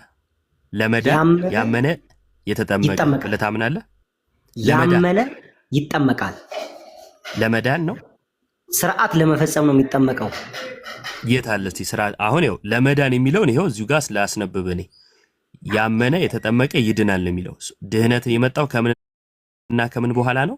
ከእምነትና ከጥምቀት በኋላ ነው ድህነት የመጣው። ሰው እምነትና ጥምቀት ለመዳን ነው። እስቲ ለስርዓት ለመፈጸም ነው የሚለውን አስነብበኝ። የትኛው ጋር ልክፈትልህ? ስርዓት ይኸውልህ እኔ ነኝ ያልኩህ እንጂ መጽሐፉ አሁን ያልከው ያያዝከው ክፍል ላይ መጽሐፍ የሚለውን እንበል። መጽሐፍ የሚለውን እንበል። ከዘፍጥረት እስከ ራእይ ስርዓት ለመፈጸም ነው የሚል ካለ ታመጣለህ። ከሌለ ግን መጽሐፍ የሚለውን ብቻ እየተነጋገርን እንሂድ። እዚህ ጋር ይሄን ያህል ካወራን ስግጥ ብሎ መቀመጥ አይጠበቅብኝም ብዬ አስባለሁ። ሌላ ጥቅስ ልድገምህና ኢዮባዬ ቆይ አንዴ ጥያቄህን መልስልሃለሁ። ሳትሄድ መልስልሃለሁ። ሳትሄድ ከክፍሉ ሳትወጣ ያመነ የተጠመቀ ይድናል ካለ እምነት ብቻ እንደሚያድን መጽሐፍ ቅዱስ አይናገርም? አይናገርም። በምን አማርኛ ያመነና የተጠመቀ እያለ እምነት ብቻ እንዴት ነው? ጌታ ይሄ ወንጌል የጌታ የኢየሱስ ክርስቶስ ወንጌል ነው አይደለ? አዎ የጌታ የኢየሱስ ክርስቶስ ወንጌል ነው። የጌታ የኢየሱስ ክርስቶስ ወንጌል ላይ ካዲያ ያኔ በምሽቱ ጌታ ኢየሱስ ሲሰቀል አብሮት ከተሰቀሉት መካከል አሁን ከኔ ጋር በገነት ነህ የተባለው ተጠምቆ ነው እንዴዳ ነው? በዛን ሰዓት ጥምቀት ነበረ? የሐዲስ ኪዳን ጥምቀት? ጥምቀትማ ከሙሴ ጊዜ ጀምሮ ከኦሪት ሕግ ጊዜ ጀምሮ ጥምቀት ነበር። ጥምቀት ቢያድን ኖሮ ኢየሱስ ራሱ ለምን ይመጣል? አማርኛ እየተደማመጥን የሐዲስ ኪዳን ጥምቀት ነበር ወይ ወይም ጌታ የሰጣቸው ጥምቀት ነበር ወይ ነው ያልኩ። እኔ ጥምቀት አንድ ነው ብዬ ነው የማምነው። አንዲት ጥምቀት አይደለም የሚለው መጽሐፍ ቅዱስ። እሺ አንዲት ጥምቀት የተባለ የትኛው ነው? ዮሐንስ ጥምቀት እና የጌታ ጥምቀት አንድ ነው? ለምሳሌ እሱ አንድ አይደለም። አንድ ነው ብዬ ነው ማምነው። አንዲት ጥምቀት ይላል እኮ አልከኛው። ጥምቀት አለ ነው። ጥምቀት ከብሉይ ኪዳን ጀምሮ ይኑር ጥምቀት ይኑር። እናሳጥረው። ዝም ብሎ ጉንጫ አልፋ ማድረግ አልፈልግም። ሺህ ጥምቀት ይኑር። አሁን እያወራን ያለ ነው ስለ አዲስ ኪዳኑ ጥምቀት ነው ብዬ ስፔሲፊክ ጠቀስኩልህ። ማውራት ከቻልክ አዲስ ኪዳኑ የትኛው ነው ካልከኝ አሳይሃለሁ። ጌታ ከትንሣኤው በኋላ የማቴዎስ ወንጌል ምዕራፍ 28 ላይ በአብ በወልድ በመንፈስ ቅዱስ ስም እያጠመቃችሁ ደቀ መዛሙርቴ አድርጓቸው ያለውን ጥምቀት ነው እየተናገርኩ ያለሁት። ይህም ከትንሣኤው በኋላ ነው። የማርቆስ ወንጌል ምዕራፍ 16 ከትንሣኤው በኋላ ወንጌልን ለፍጥረት ሁሉ ስበኩ፣ ያመነ የተጠመቀም ይድናል፣ ያላመነ ግን ይፈረድበታል ብሎ ወንጌልን ለፍጥረት ሁሉ እየሰበኩ ያመኑትን እያጠመቁ የእርሱ እንዲያደርጓቸው ያዘዘውን ጥምቀት ነው እያወራ ያለሁት። የዮሐንስን ጥምቀት የተጠመቁት ራሱ መንፈስ ቅዱስን ስላልተቀበሉ ያመኑት ግን ደግሞ የጌታን ጥምቀት ያልተጠመቁትን በዮሐንስ ጥምቀት ብቻ ተጠምቀው የነበሩትን የጌታን ጥምቀት ሲያጠምቋቸው እንመለከታለን። ሰው እያወራን ያለ ነው የሐዋርያት ሥራ ምዕራፍ 19 ማለት ነው። እያወራን ያለ ነው ስለ ጌታ ጥምቀት ነው። ግልጽ ነው። አሁን ያስኬዳል። አንተ በብትለውም ያስኬደኛል። በቃ ካስኬደ ማርቆስ ላይ የተቀመጠው ይሄ ጥምቀት ነው። አንድ ያነሳውን እዚሁ ጋር ልመልስና አንድ ጥቅስ ልጥቀስልህና እሱ ላይ ምን እንደምትል መስማት ስለምፈልግ ማለት ነው። እዚህ ጋር የጠየቀኝ ጥያቄ ያላመነ እኮ ይፈረድበታል ነው የሚለው እንጂ ያልተጠመቀ አይልም አልከኝ። አዎ አይልም። አስቀድሞ ለድህነት ያስቀመጠውን ተመልከቱ። እዚህ ጋር ሁላችሁም ለድህነት ያስቀመጠውን ሳይቀበል ያልተጠቀሰ ቃል ማለት ለፍርድ ስላልተጠቀሰ ብቻ ለድህነት አይደለም ብሎ አንዱን በአንዱ ማጣፋት ልክ አይሆንም። ለማንኛውም ግን ከዚህ በፊት መስዩ አውቃለሁኝ ግልጽ ይሆናል ብዬ ስለማስብ ማለት ነው። በደንብ ስማኝ። ቲክቶክ የከፈተ ያሬድ ጋር ገስት የላከ ይገባል ካልኩኝ በደንብ ስማ። ቲክቶክ የከፈተ አፕሊኬሽኑን ማለት ነው። ከዛ ያሬድ ጋር ገስት የላከ ይገባል አልኩኝ። ከዛን ቲክቶክ ያልከፈተ ያሬድ ጋር ገስት አይገባም ካልኩኝ ያሬድም ጋር ገስት ያላከ ማለት ይጠበቅብኛል? አይጠበቅብኝም። ለምን? እዮባ የተቀመጠው ግራመሩ ላይ ብቻ እናውራ። አሁን ይሄኛው ታሪክ ውስጥ ያስገባናል። አንዴ ለአንተ ብቻ ስላልሆነ ማወራው አንዴ ቲክቶክ ያልከፈተ ያሬድ ጋር አይገባም ካልኩኝ ገስት ያላከ ማለት አይጠበቅብኝም። ለምን ከተባለ ከጅምሩ ቲክቶክ ሳይከፍት ገስት አይልክም። ልክ እንዲሁ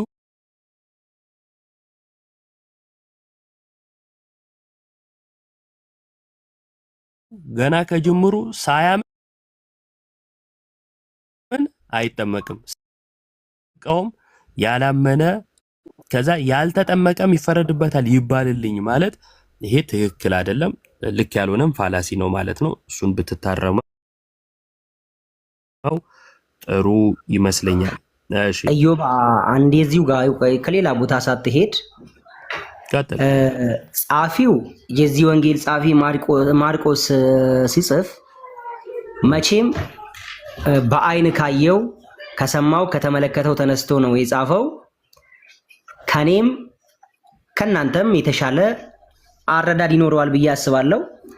ካዲያ እንደዛ ከሆነ ያላመነ ይፈረድበታል ያለበት ቦታ ያላመነ ያልተጠመቀም ይፈረድበታል ማለት አቅቶት ይመስላል? አይመስለኝም። ግን እኮ አሁን ነገርኩ እንዴት መረዳት እንዳልቻልክ አልገባኝም።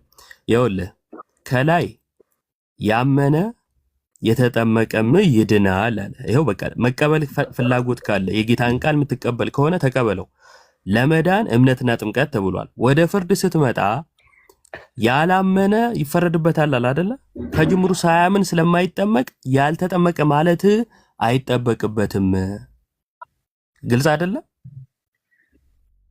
ግልጽ ነው። አሁን ገባኝ። ግን ያልገባች ደግሞ አንዲት ጥያቄ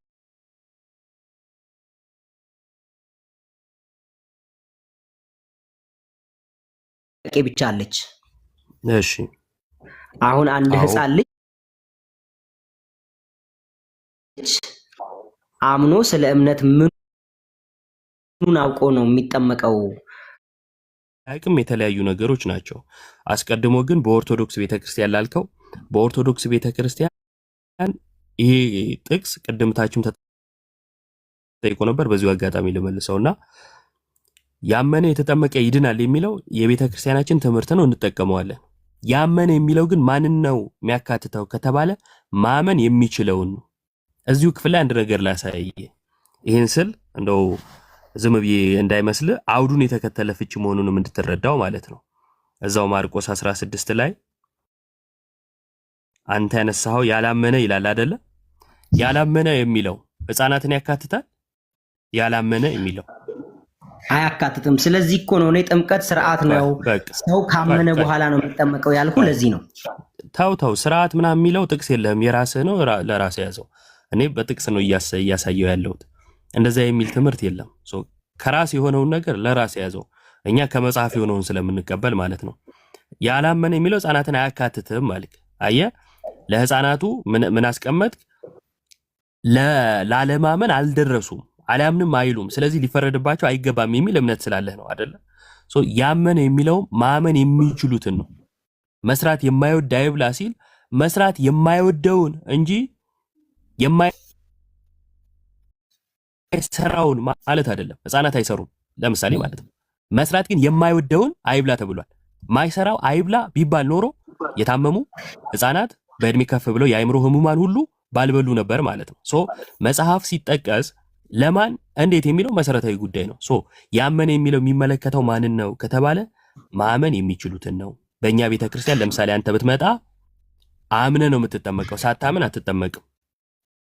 ስለ ህፃናት ካወራኸኝ ግን ህፃናት አያውቁም እንጂ አያምኑም፣ ያምናሉ አይባልም። የማያውቁትን አታጥምቁ የሚል ቃል ታሳየኛለህ ነው። እዮባ ህፃናቱ ለምን ይጠመቃሉ? በቃ ቆይ አንዴ እቺ ለመጨረሻ ጊዜ ልመልስና ጥምቀቱ ላይ መልሳለሁ። የህፃናት ጥምቀት አይደለም የመጀመሪያው እንትን ነጥብ ማለት ነው። ዋናው ጥምቀትን ስለማትቀበል ህፃናት ለምንድን ነው የሚጠመቁት? ሰው ስለሆኑ ማስረጃ። ሰዎች መጠመቅ አለባቸው? አዎ። እሺ ዮሐንስ ወንጌል ምዕራፍ 3 ቁጥር 5 አዋቂዎቹ ይጠመቁ ይል ይሆን? እስቲ እንየው።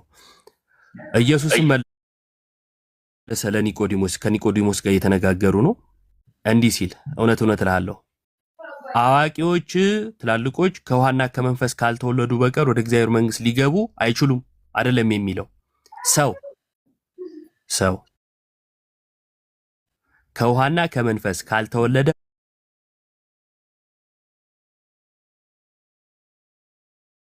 በቀር ወደ እግዚአብሔር መንግሥት ሊገባ አይችልም። ክርስቶሳዊ መሆን ማለት ነው። ይሄ ያስፈልጋቸዋል።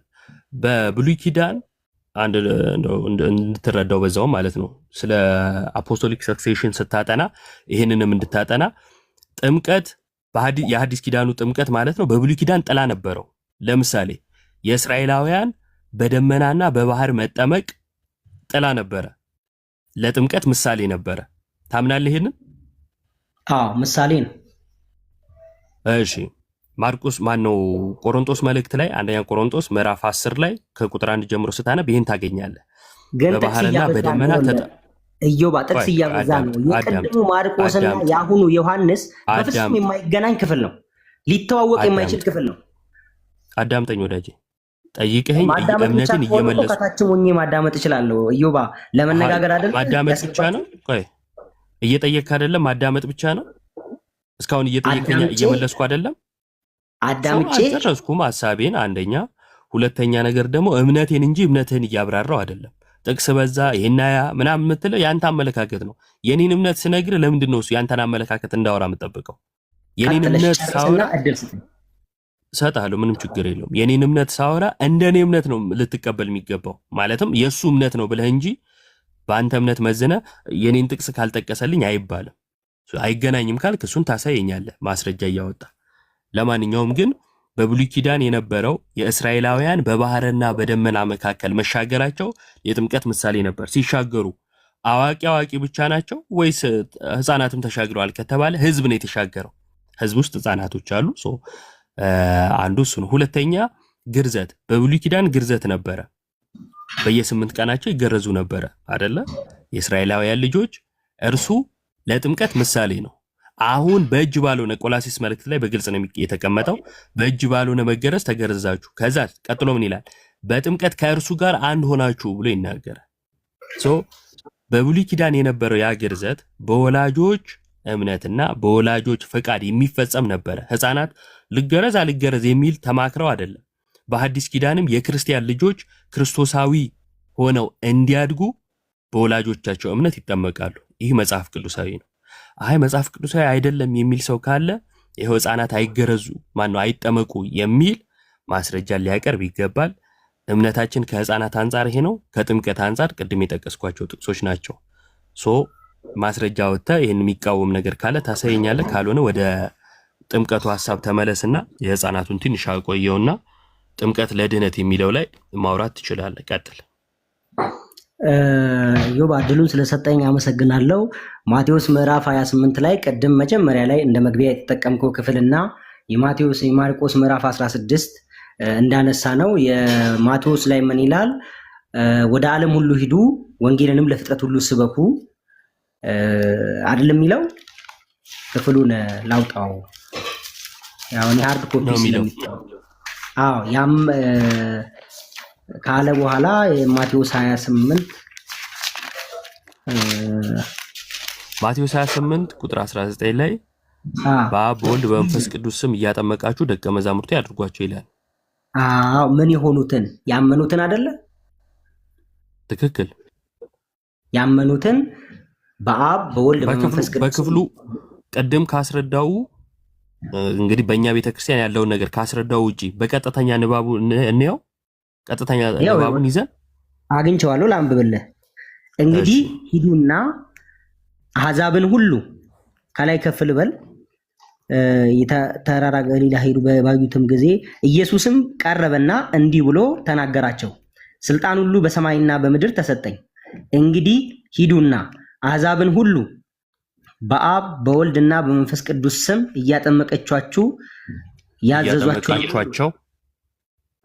ያው አማርኛ ብያለሁ ቅድም። ያዘዝኳችሁን ሁሉ እንዲጠብቁ እያስተማራችሁ ደቀ መዛሙርቴ አድርጓቸው። ከላይ ግን ወደ ዓለም ሁሉ ሂዱ ወንጌልን ስበኩ ይላል። ከላይ ጀምር እስቲ አንተ በራስህ ማርቆስ ላይ ይላል እሱ። ቆይ እዚህ ጋር ጥምቀት ነው የቀደመው ትምህርቱ። አሁን እንደ ትምህርት ነው ዕውቀት ማመን። እስቲ አሳየኝ ትምህርቱ ሲቀድም እዚህ ጋር አንዴሽ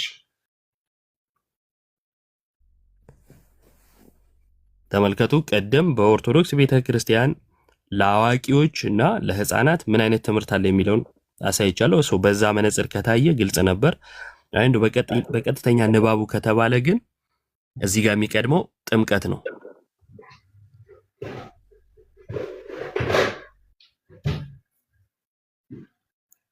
እስቲ አንብብልኝ፣ ስለማይታየኝ ነው። አንብብልኝ። ወንጌልን ስበኩ ለፍጥረት ሁሉ የሚለው አንተ ጋርም እኮ አለ። እኔ ጋር ያለውን እኔ ላንብበው፣ አንተ ጋር ያለውን ተከታተለኝ። እንግዲህ ሂዱና አለ። እሺ እንግዲህ ሂዱና ወንጌልን ለፍጥረት ሁሉ ከሚለው የቱ ጋር ነው ወንጌል ለፍጥረት ሁሉ የሚለው? ወደ ዓለም ሁሉ ሂዱ ከሚለው ጀምርና አንብብልኝ። ኧረ እሱ ማርቆስ ላይ ነው ያለው። ቀጥልሽ። እሺ እንግዲህ ሂዱና አሕዛብን ሁሉ በአብ እና በወልድ እና በመንፈስ ቅዱስ ስም እያጠመቃችኋቸው ያዘዝኳችሁን ሁሉ እንዲፈጽሙ እያስተማራችኋቸው ደቀ መዛሙርቴ ወይም ደቀ መዛሙርት አድርጓቸው። እነሆ እኔ እስከ ዓለም ፍጻሜ ድረስ ሁል ጊዜ ከእናንተ ጋር ነኝ ይላል።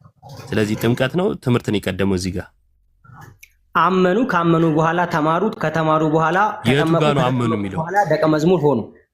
የቱ ጋር ነው? አንተ ሌላ መጽሐፍ ነው እንደምታነበው? ኖ አንዱ መጽሐፍ ቅዱስ አመኑ ከዛ ተጠመቁ የሚላል እዚህ ጋር። ሳያምን አይጠመቅማ። ማርቆስ መመሪያ ያስተምራል ይላል ወይ? ማርቆስ ሌላ ይሄ ሌላ። መጀመሪያ ማርቆስና ስለዚህ በአንተ እይታ ማርቆስና ማርቆስ የተለያዩ መጽሐፍት ወይም ደግሞ የሚቃረኑ መጽሐፍቶች ናቸው ማለት ነው? የተለያዩ መጽሐፍት ናቸው፣ የሚቃረኑ ግን አይደሉም። ሁለቱ ራሳቸውን የቻሉ መጽሐፍት ናቸው። ቆይ አዳም ማቴዎስ ከማርቆስ ጋር በፍጹም እንደማይቃረን እኔ እናንተ መተማመን አለብን። አይቃረኑም እኮ ነው ያልኩህ። ምንድነው የማይቃረን ከሆነ ያመነ ነው የሚጠመቀው ብለኸኛል እኮ ቅድም። ይኸውልህ ወዳጄ እዚህ ክፍል ላይ የሚቀድመው እምነት ነው ወይስ ጥምቀት? ማነው ትምህርት ነው ወይስ ጥምቀት ብዬ ስጠይቅ ክፍሉ ላይ ነው የጠየቅኩህ አይደለ? እርሱን መልስ። ማርቆስ ላይ ያለውን ነገር ደግሞ ከህፃናትም አንጻር የቤተክርስቲያናችን እምነት ብዬ አስረድቻለሁ። መጀመሪያ ከማውራት በፊት አዳምጥ ያነሳውልን ሐሳብ። በዚህ ክፍል መሰረት ትምህርት ነው ወይስ ጥምቀት የቀደመው? እኔ ያመነ ነው የሚጠመቀው። በዚህ ክፍል መሰረት አማርኛ ክፍሉ ግልጽ እንደዛው አይደለም። ነው የሚለው እያጠመቀ እሺ የቱ ጋር ነው ያመኑት የሚለው? እሺ አሕዛብ ሁሉ አሕዛብ ያምናል እንዴ? ወደ አሕዛብ ይሄዱ ነው ሲያምን አይደል እንደሚጠመቀው? ካዲያ ክፍሉ ላይ አንተ አማርኛ አሰማም እንዴ? ክፍሉ ላይ እምነት ነው ማን ነው ጥምቀት ነው ወይንስ ደግሞ ትምህርትን የቀደመው አልኩ። ይኸው እዚህ ጋር ለምሳሌ እንግዲህ ሂዱና አሕዛብን ሁሉ በአብ በወልድ በመንፈስ ቅዱስ ስም እያስተማራችኋቸው ነው የሚለው እያጠመቃችኋቸው እያጠመቃችሁ በቃ ትምህርት ቀጥሎ አይደል ያለው ዝቅ ብሎ አዩባ። እሺ ቀጥል እስቲ። አዩባ አልክ ሲጨንቅ ይኸው ትምህርት ደግሞ ታሽ ያለው በነገር ላይ ይኸው አንደኛ እሺ ቆይ አንዴ ያለው አንዴ በእናት ለቻለው ለንግግር ሌላ ነገር ውስጥ እሺ ሌላ ነገር ውስጥ አትወሰደው። ራስን አዩ ምናምን ማለት የጀመርከው በክፍሉ መሰረት ይኸውልህ የሚቀድመው ጥምቀት መስማትና መረዳት ከቻልክ እንደው ውስጥ ላለው ጩኸት ከሆነ መልስ ማትሰጠው ለጌታ ቃል እታመናለሁ ካልክ እዚህ ክፍል ላይ ያስቀመጠው የመጀመሪያ ጥምቀት ነው። በአብ ወልድ በመንፈስ ቅዱስም እያጠመቃችኋቸው ያዘዝኳችሁን ሁሉ እንዲጠብቁ እያስተማራችኋቸው ደቀ መዛሙርቴ አድርጓቸው። ደቀ መዛሙርት መሆን ማለት የጌታ መሆን ማለት ነው። የጌታ ለመሆን ደግሞ ምን ያስፈልጋል? እምነትም ጥምቀትም ያስፈልጋል ማለት ነው። በንባቡ መሰረት የጠየቅኩህን አንተ በዚህ እንትን ሲል በዛኛው በዛ ሲሆን በዚህ ምናምን ማለት ፈልግሃል። የተመቸህን ውሰድ። ጥያቄን መልሼልሃለሁ። ማርቆስ ወንጌል ላይ ያለውንም መረዳት አስቀምጬልሃለሁ። አንድ ማስረጃ ልክፈትልህና ከዛን ይበቃናል ይመስለኛል። ይታያል? ይታየኛል። አንብልኝ። ምን ይላል? የአንደኛ ጢሞቴዎስ አንደኛ ጴጥሮስ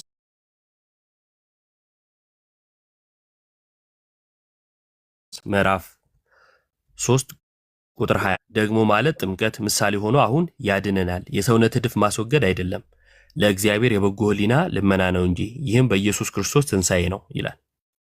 ይህም ሌላ ነው።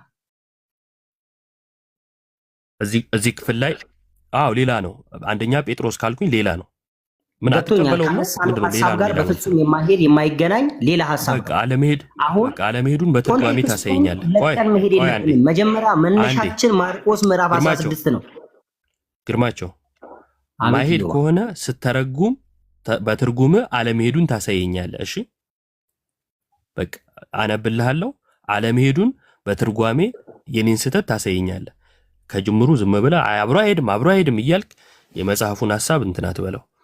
ይህም ውሃ ደግሞ ማለት ጥምቀት ምሳሌ ሆኖ አሁን ያድነናል ይላል። ያድናል የተባለው እዚህ ክፍል ላይ ምንድን ነው? ጥምቀት ምን ሆኖ ምሳሌ ሆኖ አሁን ያድነናል። እሺ ይሄ የሚያድነው ጥምቀት ማርቆስ ላይ የተነገረው ነው አይደለም? ሌላ ነው። ስንት ጥምቀት አለ?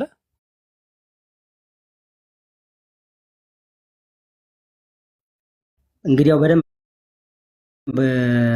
አላቅም። አሁን ስላልተዘጋጀሁበት የጥምቀት አይነቶቹ ሌላ ጊዜ አወራለሁ። ነገር ግን እኔ ማውራት የፈለግኩት አንዴ ቅድም አፖስቶሊክ ሰክሴሽን ሳነሳለ ማውራት የፈለግኩት ቅድም ዮሐድና አኬ ያነሱትን ነው አልከኝ። አንተ በፈለግከውን ወደ ጥምቀት የመጣሁት አሁንም እዚህ ጋር እኔ ማውራት የፈለግኩት ብለህ ወደ ሌላ መሄድ ትፈልጋለህ። ወዳጅ የሚያወራ አይደለም ያጣ ነው። አይደለም ሲጀመር አንተ ለራስህ አንዴ አዳምጠኝ። ማውራት የሚችል ሰው አይደለም ያጣ ነው እና የሚያወራ እስኪ ብለን አይደለም ያስገባ ነው።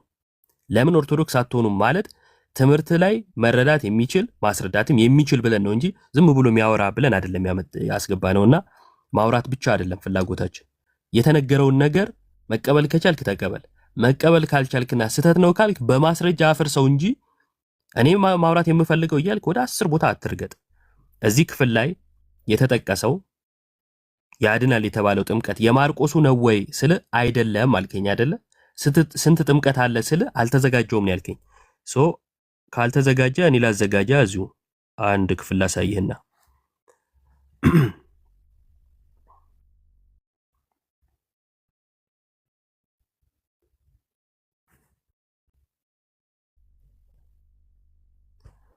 እሺ ይነበብልሃል። ግርማቸው አዮባ አቤት እየሰማኸኝ ነው? አዎ እየሰማሁ ነው። ይታያል እዚህ ጋር ጥቅሱ ይታየኛል። ይኸውልህ አንብበው። አንድ ጥያቄ ብቻ ልጠይቅ፣ አንድ ላይ አብራራልኝ፣ ልስማ። በቃ ልረዳ። አንዴ ጥያቄና መልሱን ቅድም ጨረስን። ረጅም ሰዓት ተጠየቅኩ። ስለ ጥምቀት መለስኩ፣ ማርቆስን መለስኩ፣ ስለ ሕፃናት መለስኩ። አሁን እየተወያየን ነው። እሺ እና ጥምቀት ስንት ነው የሚለውን ስጠይቅ አልተዘጋጀውም ስላልከኝ ይህን ጥቅስ አንብልኝ። አንዲት ጥምቀት የተባለ የትኛው ጥምቀት ነው? አላቅም። የዚህ መረዳቱ የለኝም። መረዳቱ የለም። እሺ ጴጥሮስ ላይ ጥምቀት እንደሚያድን ተማምነናል። አንድ የመጨረሻ ቆይ አልተረዳሁም አልከኝ እኮ። አላቅም ካልክ ታዲያ መማር እኮ ነው ያለብህ አይደል እንዴ? አላቅም ብለኸኝ አለማወቅ እንትን ስል ደግሞ እንትን ሊላ አይገባማ። አንዴ ይነበባል እዚህ ጋር ይነበባል። አሁን ስለምን ትዘገያለህ? ተነሳና ስሙን እየጠራ ተጠመቅ ከኃጢአትህም ታጠብ ይላል። ምን እያደረገ ሲጠመቅ ነው ከኃጢአቱ የሚታጠበው? ስሙን እየጠራ ሲጠመቅ ከኃጢአቱ ይታጠባል። ይሄ የሐዋርያ ሥራ ምዕራፍ 22 ስለ ሳኦል ነው የሚነግረን፣ ወይንም ደግሞ ስለ ጳውሎስ ማለት ነው። በጥምቀት በኩል የኃጢአት ስርየት እንዳለ ታምናለህ? ምን አልከኝ? ሰው ሲጠመቅ የኃጢአት ስርየት እንደሚያገኝ ታምናለህ ወይ? አላምንም። እሺ ጳውሎስ የኃጢአት ስርየት ያገኘው መቼ ነው? ጳውሎስ ያመነ ጊዜ ወደ ዳማስቆ እየሄደ ጌታ መንገድ ላይ ባገኘው ጊዜ ሐዋርያ ሥራ ምዕራፍ 9 ምዕራፍ 9ም ላይ አለ፣ ምዕራፍ 22ም ላይ አለ። ከ9ኙ ልጀምርልህ? ከ22ቱ ከ9ኙ ጀምረ አንብብልኝ። እሺ ሐዋርያ ሥራ ምዕራፍ 9 በዚህ እንጨርሳለን ጋይስ። እሺ ይቅርታ፣ ቁጥር ስንት ላይ ነው?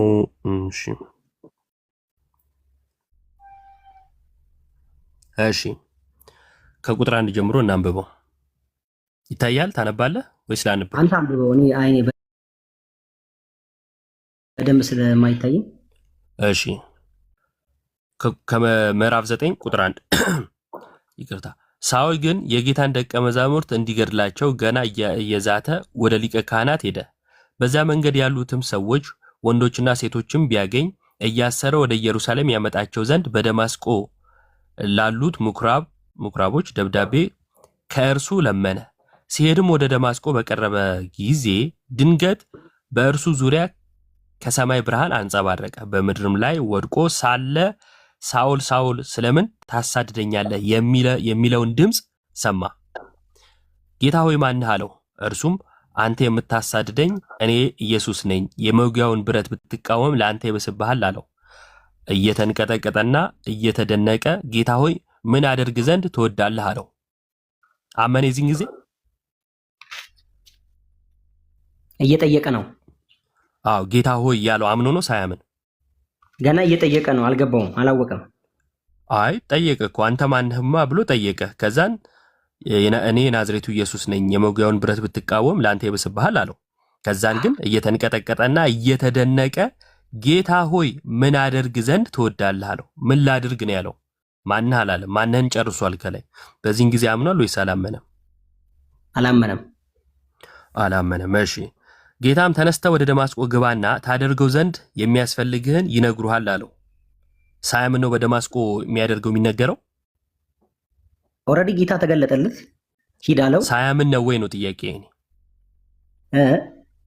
ሳያምን ነው ወይ በደማስቆ የሚያደርገው የሚነገረው? አላመነም። አዎ እሺ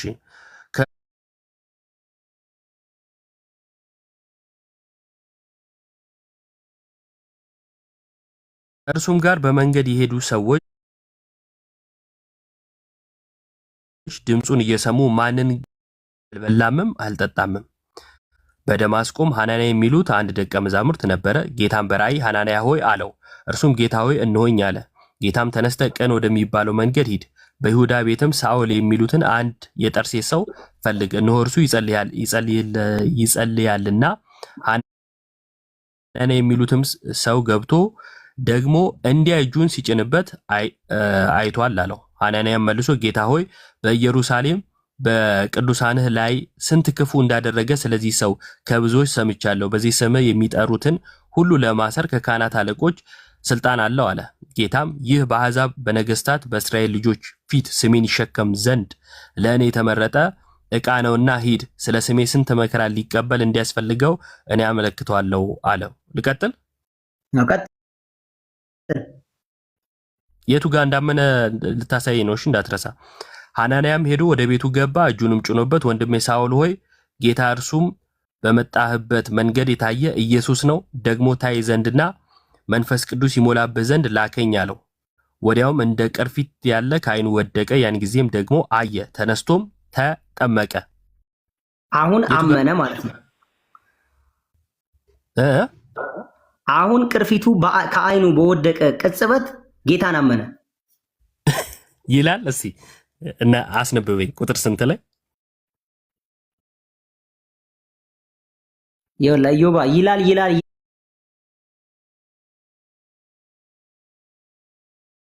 ያልን ከሄድን እኮ ኦርቶዶክስ የእግዚአብሔር መንግስት ይወርሳል የሚልም እኮ የለም መጽሐፍ ቅዱስ ውስጥ። ይላልን ብቻ አንጠብቅም፣ አንፈልግም። ግርማቸው አቤት።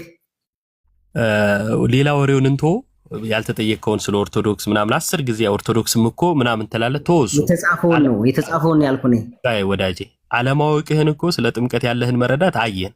እንደማያውቅ ሰው ሆነ አውራ። አንዳንዴ እኔ ያለውን ነገር ካላወራን ሰው ችግር ነው እንትን ይሆናልና አመነ የሚላል እዚህ ጋር አስቀድሞ እጁን ጫነበት፣ የጌታንም ስንጠራበት ከዓይኑ ቅርፊት ወደቀ። አመነ የሚል አለ ወይ? በቃ አመነ ማለት ነው። ከዓይኑ ቅርፊት ከወደቀ ማስረጃ እስቲ አመነ ማለት ነው። ማስረጃው ኢዮባ ያነበብከው ማስረጃ ነው፣ በቂ ማስረጃ ነው። አይልማ የቱ ጋር ነው አመነ የሚለው ወዳጅ? የሚል እኮ የለም። አንድም ቦታ ግብረ መልስ ሲሰጥ አላየንም። ለምን መሰለ? አሁን ድርቅና ነው ያዝከው። ድርቅና ደግሞ እንደ ይቅርታ አድርግልኝና ደስ የማይል ድርቅና ነው ያለ። ከላይ ጀምሮ እያወራ ሲመጣ አመነ ሆይ ብዬ የጠየኩ እሱ ግብረ መልስ የመለሰበት ቦታ ላይ ነው። እንደው ትንሽ እንኳን መረዳት ከቻልክ ብዬ ማለት ነው። ጌታ ሆይ ምን አደርግ ዘንድ ትወዳለህ ባለ ጊዜ እርሱ አንተ ማነ ብሎ ለጠየቀው ጥያቄ ኢየሱስ እኔ ነኝ ስላለው ግብረ መልስ ሰጠ። ከዛ በኋላ ግን እርሱ ግብረ መልስ አልሰጠም። ከዛ በኋላ ያለው ንግግር ትረካ ነው። አንደኛ ራሱ የተናገረው የ22ቱን ትተህ ወደዚህ የመጣኸው ምን አደርግ ዘንድ ትወዳለህ ከማለት ውጪ ማለት ነው። ከዛን እግዚአብሔርና ማተነጋገሩ፣ ጌታና ሐናንያ ተነጋገሩ። በራእይ ተገለጠለት ሐናንያ። ከዛን መጥቶ ምን አለው? ሐናንያም ሄዶ ወደ ቤቱ ገባ፣ እጁንም ጭኖበት ወንድሜ ሳውል ሆይ ጌታ እርሱን በመጣህበት መንገድ የታየ ኢየሱስ ነው፣ ደግሞ ታይ ዘንድና መንፈስ ቅዱስ ይሞላብህ ዘንድ ላከኝ አለ። ወይ አመንኩ አላለም። ምንም ግብረ መልስ አልሰጠም እዚህ ጋር ወዳጄ። ወዲያውም እንደ ቅርፊት ያለ ከዓይኑ ወደቀ። እንደምን ያለ? እንደ ቅርፊት ያለ ወደቀ። ከላይ ጀምሮ ስጠይቅ አመነ ወይ ስል አላመነም አልክ። የቱ ጋር ነው አመንኩ ያለው? የቱ ጋር ነው ግብረ መልስ የመለሰው? ምንም የለም። ድርቅና በጣም ነው እንትን የሚለው 22 ላሳይህና ይበቃኛል። በመሃል እንዳትገባ። ለጌታ ቃል የማይታመን ሰው እኔ ማውራት ድፍረት ራሱ አለው ብዬ አላስብም። እሺ 22 ላይ ራሱ ይተርካል። ሁለቱ የሚጋጩ ሐሳቦች አይደሉም። ያኛው የሉቃስ ዘገባ ነው፣ ይሄኛው ደግሞ ራሱ ጳውሎስ ስለራሱ የሚናገረው ነው። ስለራሱ ምን ይላል? ስሄድም አለ። ያኛው እንዲህ ያለው እያለ ነበር አይደል? የምዕራፍ 9 እዚህ ጋር ግን ራሱ ምን አለ? ስሄድም ወደ ደማስቆ በቀረብኩ ጊዜ ቀትር ሲሆን ድንገት ከሰማይ ታላቅ ብርሃን በዙሪያዬ አንጸባረቀ። በምድርም ላይ ወድቄ ሳውል ሆይ ሳውል ሳውል ስለምን ታሳድደኛለህ የሚለኝን ድምፅ ሰማሁ። እኔም መልሼ ጌታ ሆይ አንተ ማን ነህ አልኩ። እርሱም አንተ የምታሳድደኝ የናዝሬቱ ኢየሱስ ነኝ አለኝ። ከእኔ ጋር የነበሩት ብርሃኑን አይተው ፈሩ፣ የሚናገረኝን የእርሱን ድምፅ ግን አልሰሙም። ቁጥር 10 ጌታ ሆይ ምን ላድርግ አልኩት ይላል። ምን ላድርግ ያለው ስላመነ ነው። ሳያምን ምን ላድርግ ሊል አይችልም። ለምን ካላችሁኝ አስቀድሞ የክርስቶስ የሆኑትን የሚያሳድድ የሚያስር ሰው ነበረ። ሊገድል ሊያስር ደብዳቤ ይዞ የመጣ ሰው ሳያምን እንደው ምን ላድርግ ብሎ ሲታዘዝ አላያችሁ? አመነ። ጌታ ሆይ ምን ላድርግ ባለ ጊዜ አምኗል። ከዛስ ጌታም እመን አይደለም ያለው። ምክንያቱም አምኗል ሰውየው። ያላመነ ሰው እመን ነው እንጂ የሚባለው ተጠመቅ አይባልም። ያላመነ ሰው ቅርፊት ይላቀቅ ምናምን አይደለም የሚባለው። የሚባለው ምንድን ነው? እመን ነው አስቀድሞ ማለት ነው። እመን አይደለም ያለው። ሐናንያም ሄዶ እጁን ጫነበት፣ ቅርፊቱም ወደቀ። ከዛ ምን እንዳለው ከታች እናነባለን። ጌታ ሆይ ምን ላድርግ አልኩት። ጌታም ተነስተ ወደ ደማስቆ ሄድና ታደርገው ዘንድ ስለታዘዘ ሁሉን በዚያ ይነግሩሃል አለኝ። ከዚህም ብርሃን ክብር የተነሳ ማየት ባይሆንልኝ ከእኔ ጋር የነበሩ ሰዎች እጄን ይዘው እየመሩኝ ወደ ደማስቆ ደረስኩ። በዚያም የኖሩት አይሁድ ሁሉ የመሰከሩለት፣ እንደ ሕጉም በጸሎት የተጋ ሐናንያ የሚሉት አንድ ሰው ነበረ። እርሱም ወደ እኔ መጥቶ አጠገቤም ቆሞ ወንድሜ ሳውል ሆይ እይ አለኝ። እኔም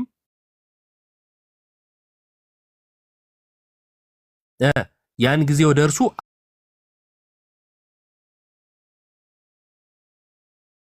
አየው ነበረች።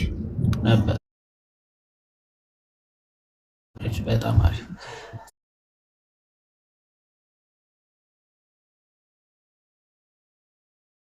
ስለዚህ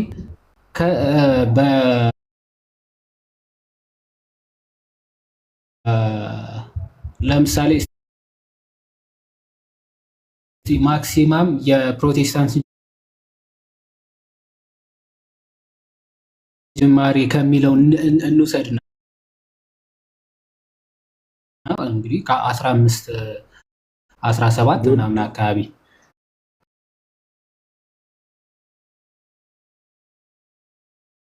ያሳየ 15 17 ላይ ፕሮቴስታንቲዝም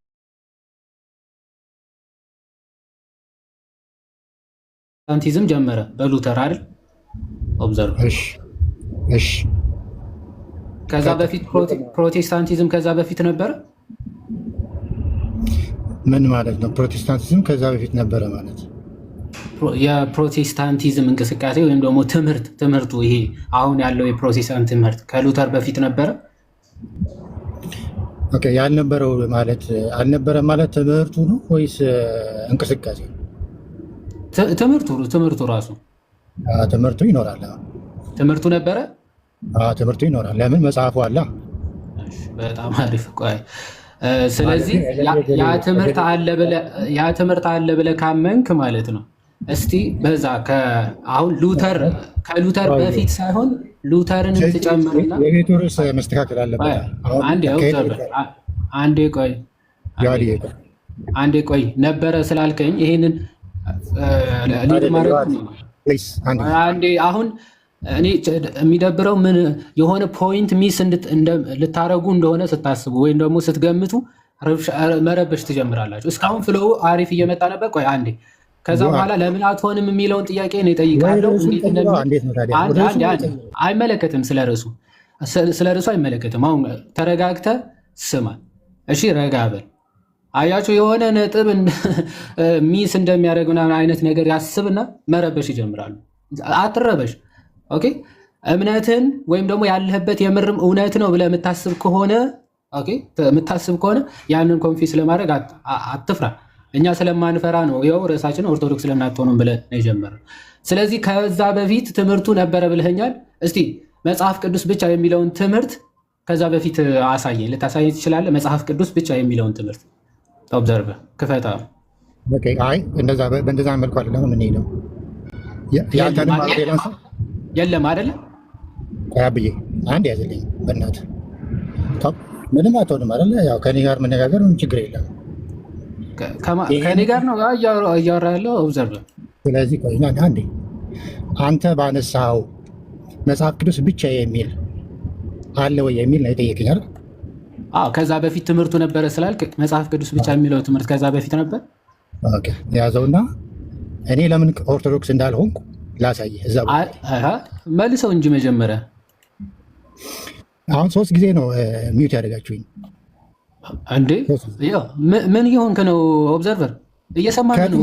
ከቤቱ ርዕስ ወጥተሃል። የቤቱ ርዕስ ከዛ በፊት ትምህርቱ ነበረ ብለህ እንግዲህ እስካሁን ማስረጃ ቆይ አንዴ ኦብዘርቨር አንዴ ከዚህ በፊት እስካሁን ያወራ ነው ባይዘዌ እዩ፣ ተመልከቱ። ምን ያክል ማስረጃ እንደሚፈሩና እንደሚጠሉ እስካሁን ያወራነው። ኦኬ ባክኤንድ ፎርስ አንዴ ቆይ፣ ባክኤንድ ፎርስ አወራንና ትምህርቱ አለ ወይ የሚለው ጋር ስንደርስ አዎ አለ። ከዛ በኋላ ማስረጃ እንደሚጠይቅ ኦብዘርቨር ዶንት ቢ ነርቨስ። ቆይ አንዴ ቆይ፣ ማስረጃ አምጣ ስትባል ሞቼ ይገኛል ያልከው ለምን አልሆንክም ብሎ ስለ ሶላ ትጠይቀኛል እንዴ? ኦኬ። ስለዚህ ሁለተኛ ጊዜ ትምህርቱ ነበረ ብለህ እንዳታወራ። ምንም ከዛ በፊት የሚታወቅ ትምህርት ወደ ቤት ጥያቄ ተመለስ። ቆይ አንዴ ቆይ፣ አንተ አይደለም የምትመልሰው፣ እኔ ነኝ የምጠይቅህ፣ ወይም ደግሞ እኛ ነን ያስገባንህ። ስለዚህ እኔ የምመራው ማለት ነው። ስለዚህ በየመሀሉ አትክፈት። አንዴ ተረጋጋ እንጂ ምንድን ነው እየሆንክ ያለ ወዳጅ? መጀመሪያ አንተ ያለህበትን ስህተት እንደሆነ አሳይቼ ነው። ከዛ በኋላ ኦኬ፣ መጀመሪያ ምን እናደርጋለን? ጥያቄ የቤቱን ርዕስ ወይ ቀይር። አሁን በኋላ ደግመህ ከከፈትክ መውጣት ፈልጋል ማለት ነው። አንዴ ስማ፣ እገባለሁ አሉ አይደል? መጀመሪያ ሰው ያለበትን ነገር ማወቅ ሳይችል ወይም ደግሞ ካላወቀ ያለበትን ጨለማ ራስህን ቤት ርዕስህን ከአባል ላክና ትንሽ ተረጋግተህ ስትመጣ ቆይ ልጨርስና ሀሳብ ያስገባል። አያችሁ፣ ከፕሮቴስታንት ጋር በማስረጃ ማውራት በፍጹም አይቻልም። ማለት ማስረጃ አቅርቡ ብሏቸው ማለት ነው። አንተ ራሱ ስታቀርብ ባይዘው በጣም ነርቨስ ነው የሚሆኑ። መጽሐፍ ቅዱስ ሲከፈት አይወዱም፣ ማስረጃ ሲከፈት አይወዱም። ዝም ብለህ የራሱ ወሬ፣ ምክንያቱም ከራሳቸው ሀሳብ ተነስተው ስለሆነ ዶግማ የሚመሰርቱት ማለት ነው። የራስ ሀሳብ ብታወራ ደስ ይላቸዋል። አሁን እስካሁን ኦኬ፣ ለምንድን ነው ኦኬ፣ የት ዲኖሚኔሽን በስንት ዓመተ ምህረት ተመሰረተች? ትምህርቱ ከዛ በፊት ነበረ ወይ? ይሄ ሁሉ እየመለሰ መጥቶ ኦኬ፣ ከዛ በፊት ትምህርቱ አለ ወይ ስለው አዎ አለ። አሁን ማስረጃ አምጣ ሲባል መረበሽ ጀመር። ከማስረጃ ጋር ያላችሁ ጠላትነት ወይም ደግሞ ጠብ ምንድን ነው? ኦኬ፣ ዝም ብላችሁ ከራሳችሁ ሀሳብ ተነሳችሁ መጽሐፍ ቅዱስ ትተረጉማላችሁ፣ የራሳችሁ ትምህርት መሰርታላችሁ። ኦኬ፣ ዘንድ ቸርች ትከፍታላችሁ። ቸርች የመጣው ሁሉ አሜን አሜን አሜን ስላችሁ ትለምዳላችሁ። እዚህ መታችሁ ያወራችሁት ሁሉ ሰው ካልተቀበለ ምናምን በቃ መቀወጥ መረበሽ ማለት ነው። እንደዛ ሊሆን አይችልም። ሰው አስገባሃለሁ ለምን ኦርቶዶክስ እንደማትሆን እሱን የተወሰነ አይተን እንጨርሳለን። እሺ ላካን። እሺ ልካል። እሺ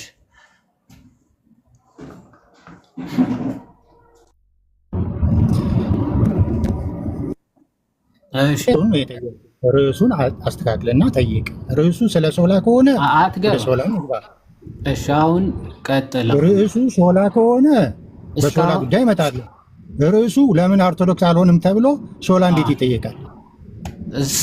ለምን እንደሚጠየቅ አሁንም እየጠየቀኝ ነው። እመልስልሃለሁ። ስመልስልህ እንዳትገባ እሺ።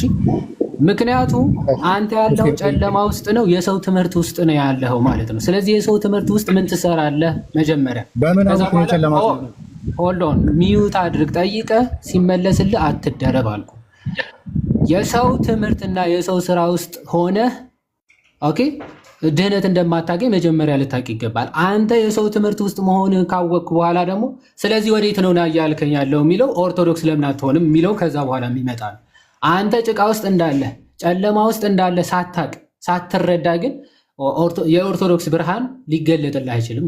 ምክንያቱም ምንድን ነው የሚባለው የሆነ አሳ ወይም ደግሞ የሆነ ፕላቶ የሰራው እንትን ኤክስፐሪመንት አለ።